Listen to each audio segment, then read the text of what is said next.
SID கொடுத்த ஆவணத்தின் அடிப்படையில் இவங்க விசாரணையை ஆரம்பிக்கிறாங்கன்னா அது வந்து எஸ்ஐடியை பண்ணி போயிடலாம், சிபிஐ தேவையில்லை. இவங்க புதுசாக என்ன நடந்திருக்குன்னு கண்டுபிடிக்க தான் வர்றாங்க. இப்போ அவங்க கொடுக்குற ஆவணங்களை ஒரு பேஸாக வச்சுக்கிறாங்க.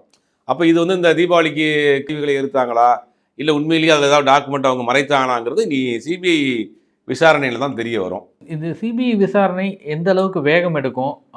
இந்த தேர்தலுக்கு முன்பே அதோடைய இறுதி கட்டமா விசாரணை இறுதி கட்டத்துக்கு வந்துடும் சார். இறுதி கட்டத்துக்கு அவங்க கொண்டு வர்றது தான் இவ்வளோ பரபரப்பாக இருக்குது. ஏன்னா எத்தனையோ வழக்குகள் உச்சநீதிமன்றத்தில் பெண்டிங்கில் கிடக்கு. ஆனால் வந்து இந்த வழக்கை வந்து எதிர்த்தரப்பு அவங்க என்ன பண்ணுறாங்கன்னா, நாங்கள் வந்து மனுவே போடலை, அது எங்களுக்கு ஃபேக்காக வந்து எங்கள்கிட்ட கையெழுத்து வாங்கி போய் போட்டுருக்குறாங்க அப்படின்னு 2 பேர் தாக்கல் பண்ணியிருக்காங்க. அதற்கு பிறகு அடுத்த நாள் வந்து 2 பேரும் வீடியோ கான்ஃபரன்சிங்கில் 2 பேரும் போய் எஸ்சிட்டே பேசியிருக்காங்க. சுப்ரீம் கோர்ட் ஜட்ஜிட்டே வந்து சொல்லியிருக்காங்க இந்த மாதிரி நாங்கள் வந்து போடலை அப்படின்னு. அதற்கு பிறகு இந்த அவங்க முன்னாடியே கொடுத்துட்டாங்க, சிபிஐ விசாரணைக்கு அப்ரூவ் பண்ணிட்டாங்க. ஏன்னா பாதிக்கப்பட்டவர்களுடைய தரப்புல இருந்து வந்ததுனால தான் அந்த விஷயம் ஸ்ட்ராங்கு. இது அட்வொகேட் ரொம்ப ஸ்ட்ராங்காக வந்து பிளான் பண்ணி சொல்லியிருக்காரு. நீங்கள் கட்சி சார்பாக பார்ட்டி சார்பாக போனோன்னா 2 கட்சிக்குள்ள நடக்கக்கூடிய மோதலாயிரும், இல்லை பொதுநல வழக்காக போட்டோம்னா அதுக்கு பேக்ரவுண்டாக இருக்கும், பாதிக்கப்பட்டவன் தரப்பில் போட்டால் தான் ஸ்ட்ராங்காக இருக்கும் அப்படின்னு பாதிக்கப்பட்ட தரப்புலேருந்து 2 பேரை 3 பேரை போட்டிருக்காங்க. ஒருத்தர் சரியாக ஃபுல் பண்ணலுக்கு கேன்சல் ஆகி போச்சு.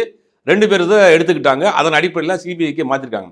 இப்போ சிக்கலை என்னென்னா, பாதிக்கப்பட்ட தரப்பில் போட்ட 2 பேரையுமே நாங்கள் போடலைன்ட்டாங்க.